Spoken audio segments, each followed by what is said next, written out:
ফুলগুলো সকালেই তুলে এনেছি। এবার আকন্দ ফুলের মালা গাঁথবো কিভাবে? সবাই ন্যাচারালি এরকম গোটা গোটা ফুল দিয়ে গাঁথে, ওটাও দেখাবো।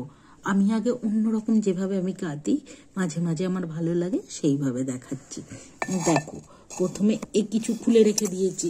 এগুলো এইভাবে মোটামুটি এর পিছনগুলো আগে খুলে নিচ্ছি আর কি, বাদ দিয়ে দিচ্ছি।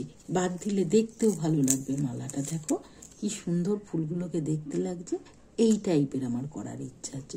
এটা হয়ে গেলেও দেখাবো, আর গাঁথছি কীভাবে সেটাও দেখাবো, প্লাস দুটো মালা গাঁথবো, কীভাবে করছি দেখিয়ে দেবো। আগে ওগুলো পরিষ্কার করে নিই। দেখো, এবার এইভাবে ফুলগুলোকে আমি গাঁথছি। দেখো, বড় ছুঁচে নেবে, যার যেমন যতটা বড় আছে তাতে তাড়াতাড়ি হয়ে যাবে আর কি। এই দেখ, এইভাবে সুন্দর করে এইটা লাইন ধরতে হবে, দেখতেও সুন্দর হবে। পুরো মালাটা হয়ে গেলে আমি আবার দেখাচ্ছি। দেখো, মালাটাকে এইভাবে গাঁথতেই আছি, বেশ সুন্দর হচ্ছে আর কি। একটু ঘুরিয়ে দেখিয়ে নি, এত বড় হয়েছে। এখনো গাঁথবো, বেশ খানিকটা বড় করে থাকবো।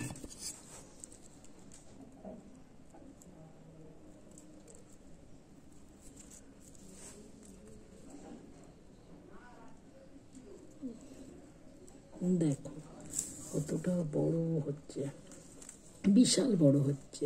হয়ে গেলে অবশ্যই আমি দেখাবো। আবার আগে আরেকটু গেঁথে নিই। তা এতক্ষণে আমার মালাটা শেষ হলো। দেখো কত বড় মালাটা হয়েছে। দেখো বন্ধুরা, আজকে এবার ঠাকুরকে আমি মালা দেব এইভাবে।